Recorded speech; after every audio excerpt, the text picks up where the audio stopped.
No, I'm not frightened because I believe in NATO and I believe in Europe, that we stand together and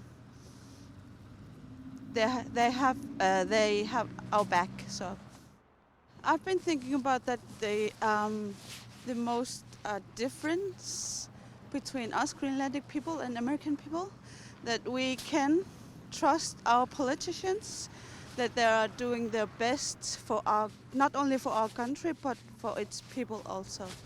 So that we trust our politicians, they will handle it well, very well, I think.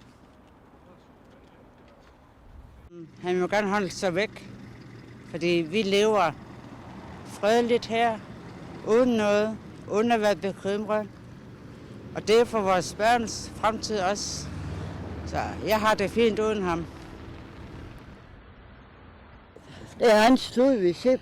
Jeg kommer her fra Nuuk, og jeg bor her i Grønland. Og Grønland er ikke til salg. Og det der Trump, han siger noget, det er trusler. Det synes jeg er meget dårligt. Det synes...